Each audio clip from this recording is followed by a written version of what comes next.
How's it going? It's Charles Botenston. Today we're going to be talking about something that might be a little bit controversial.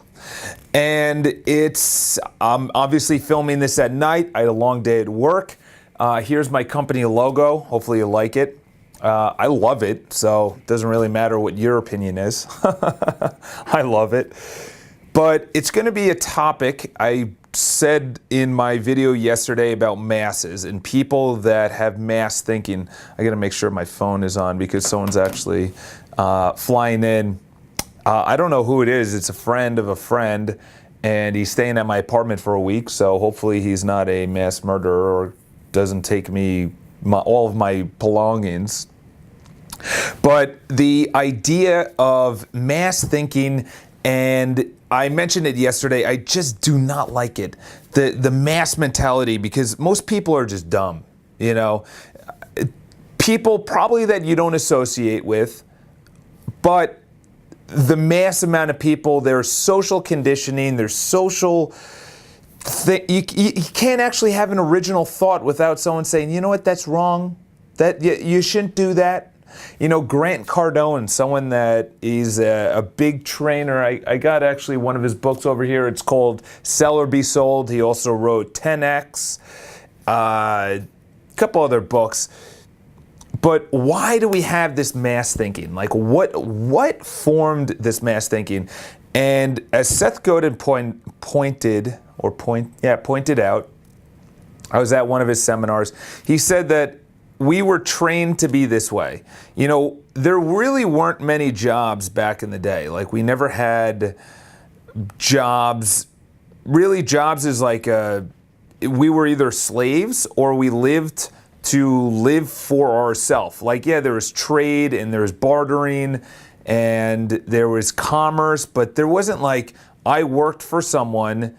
This is really like, humans have been around for what is it, 10,000 years or 40,000? I think it's 40,000 years.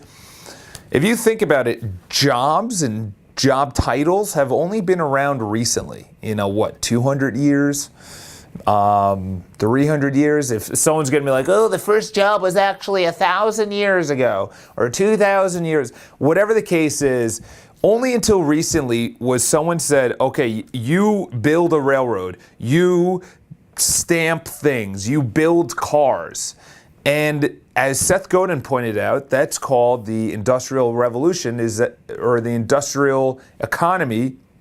If you do something, if you put a part into the Model T Ford in 1910 or 1920, and all you do is just crank the wheel and make that wheel tighter, and then someone else takes another wheel and puts it on down the assembly line, and you get hurt or you get sick or you break your finger and you can't do it anymore and you have to go on leave, then they'll just put someone else in there. It's a cog in the wheel. It's the cliche of any day.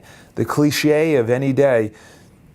But you think about it, and the reason that there's a mass thinking, because there was mass production, there was an assembly line. You do this, you do that, and then you will have a good life. You do this, you make money, you have kids, you die. That's the mass thinking. And the reason, as Seth Godin points out, the reason we actually had this is because of we needed it. We needed it. We needed you to continuously do this thing every single day forever, because you produced something. You produced, either you knitted a scarf, or you made fabric, or you made a car, or you built a railroad, or you put tracks together. You did this, and that's what you did. And you did that for the rest of your life. That's what all you did.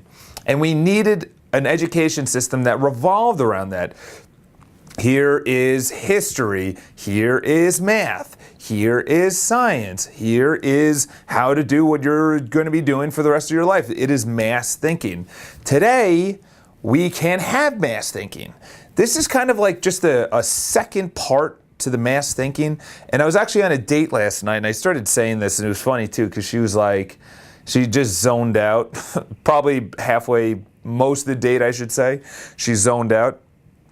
But I went on a kind of a soapbox rant about why we have this. And as Seth Godin points out, and I kind of have my own original thinking, is that education, you sit in this chair and you do that for 22 years. You do it until you graduate college, and here you go. Welcome to the real world. Go and do a job for the rest of your life. Well, that doesn't work anymore because, to be honest, I don't think corporations in the size and the scale will be around that much longer. I don't see mass corporations. People just are getting too frustrated. They want more freedom. They notice that more money's not doing it. They want to do what they love to do, and they'll sacrifice money. Interesting. Make sure that I'm still zoomed in, or whatever it's called. A study came out and they said after $78,000, your happiness up until $78,000 exponentially goes up, and then at $78,000, the actual increase is moderate. Your happiness. And the reason being is because up until $78,000 in today's society, you need that amount of money.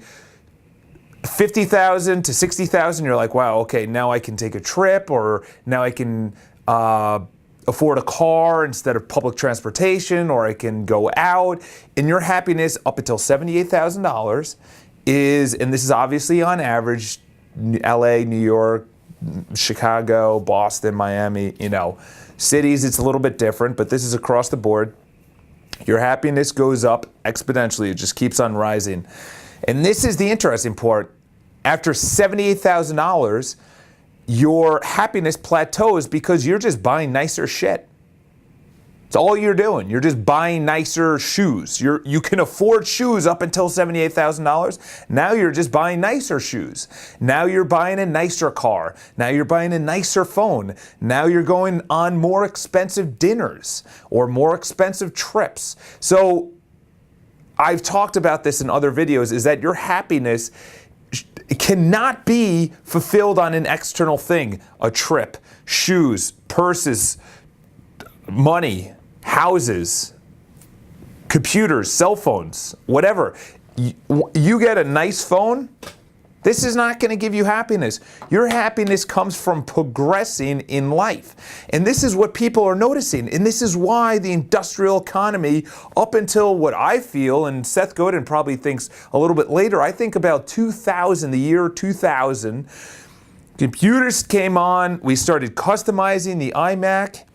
Thanks to Steve Jobs, RIP, even though he died a couple of years ago, up until that point, it was like all he did was add colors to an established computer. And that was an innovation. That's all he did, was just, you can now buy your computer light blue or red or whatever other colors they had available. And then from that time on, people are like, wow, you know what? Customization is actually, there we go. Customization is actually something that I want. And up until that point, you just bought this computer. You just bought this radio. Now you can customize your computer. Today, there is so many ways to customize whatever you want. If you don't like your kitchen, you can renovate it. Back in the day, there's no renovating. You just bought a kitchen. If you had enough money, you'd maybe upgrade the appliances or put a new floor. You didn't have a total gut renovation like today. You can customize pretty much anything. A computer, you can customize how much memory and the keyboard and what you put around it and the lights and the colors and the office space and everything else. So today, people have so many options, and that's really where the industrial economy is getting pushed out, is that people have choices. There's not this mass thinking. Mass thinking pisses me off so much. When someone says, I voted for him because he's a Republican, he's a Democrat. It's like, dude, do you know who this guy you voted into office? Someone got voted into office here in New York, and I'm like, people are like, well, I can't believe he's a bad politician. Like, what did you think Did you do one iota of research? I hate politics. But the thing is, to have mass thinking, and I understand I'm preaching to the choir probably to everyone that is, people that, the smartest people are not mass thinkers. That's the thing. That's the biggest thing, is that the people that are in the industrial economy, the people that are doing a job that someone else can easily do, if they get sick, those people are now getting smarter, and it's rising. The mass thinking is rising up. And to be honest, I'm really looking forward to it, because big corporations cannot sell mass products. I go into Chase, I go into Bank of America, they don't know my name. You go into a smaller bank, they know your name. I myself, I have something called a client appreciation program for all of my clients, where every single month they hear from me. They know I'm there, I'm helping them out, and it's a reciprocal process. I give them so much value, or I just keep on giving them value, and I'm in front of them, that they're saying, wow, you are unlike all the other corporations, or in my case, you're unlike all the other real estate agents. Here's someone that's looking to move, or here's someone that's looking to buy or sell. The mentality of mass thinking is leaving. You need to do two things.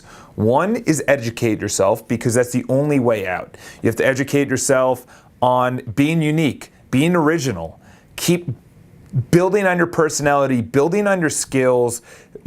Listen, if you're not reading, you're going nowhere. There's so many books out there. I just got another book today. It's in my my bag to go. It's called The Shortness of Life by Seneca. I think it was written years ago, because on the back they have something from Machiavelli and a bunch of other very well-known, way smarter people. Aristotle's in there. And they knew the power of mass thinking, and they can influence over the mass thinkers. And that's the thing, is that these mass thinkers are now getting educated. And the only way out is education. The only way out to a better job, to a better life, is not to buy nicer shit, is not to make more money, is to educate yourself to do something that you want to do. You know, my brother wants to, in the future, potentially open up a bed and breakfast. Like, he has that in his mind. He has that as a goal. He wants to do it. And I'm all for it, because that's his passion. You know, the guy makes great money. He's got a great family. He's got 2 beautiful children. And right now, I don't know if the job that he has, the job is a job. You know, not everyone can do what he's doing, because he's in a leadership role. He's an influencer. He needs to motivate. But I don't think he's as passionate as he was 10 years ago when he started. Something where he would be able to cook, because he's an amazing cook. He's great at entertaining. He knows his wines. He knows his cigars. He's a refined gentleman. That's what he needs to do. And that's what he knows is going to make him happy. So I implore anyone out there to get out of this mass thinking. And when someone says, go out there and vote for this person, or go out and, you know, I was explaining it yesterday, where you're born, you go to middle school, or you go to preschool, then elementary school, then middle school, then high school, then college, then you find a job, then you find a wife or a husband, then you retire at 65, and then you die. And it's like, what? I'm like, where's my life? Where'd it go? You got to get away from the mass thinking. The only way to get out of your mass thinking is to educate yourself. Educate yourself on the habit. Make sure that it's all zoomed in. The Habit, Dare to Win, great book. Magic of Thinking Big. And the one, listen, it sounds like a great title. Here's other ones. I got so many books that Dave Ramsey. This is also overwhelming odds, overcoming them. A guy, a child that was burnt on 90% of his body. Unbelievable. So I implore you to go out there and educate yourself on something that you want to do. Mine is doing the best for my clients and building my business. I know my business is about to explode, and I'm gonna have to bring people on. My biggest fear is hiring people that cannot do what I do. My biggest fear and things that I need to get on top of is overcoming that fear. And that's the thing. The only way to your fear or to get out of mass thinking is to feel the fear of getting out of the mass and starting a business. Getting out of the mass thinking and saying, you know what? I believe in this, mom and dad, even though your mom and dad disagree with the new way of thinking. You know, I have totally different thoughts on a lot of topics from my parents. And it was fearful when I first came out, but they're not in mass thinking whatsoever. They are individualized in their thoughts. But I could have easily been sucked into how they think and how they feel and been like, oh, the Republican Party believes this and this Democratic Party believes this. Me, myself, I believe a lot of things out of the Democrats and a lot of things out of the Republicans. Well, actually, only about a small thing. I shouldn't say a lot, because I don't believe in the two political party system. It's actually how they are influencing the masses. It's disgusting, and it's really they do it on fear. So that's another one is how we're being brainwashed by media. But anyway, my cleaner's coming in right now to take care of the office. Subscribe to my videos. Follow me on Instagram. That's my favorite social media network. If you have any questions, obviously leave comments. I think I get email updates. I have no idea. I just literally uncut, throw it up on YouTube, and I make a video every single weekday. I love all you guys, and I hope you guys have an awesome day, and I'll see you guys tomorrow.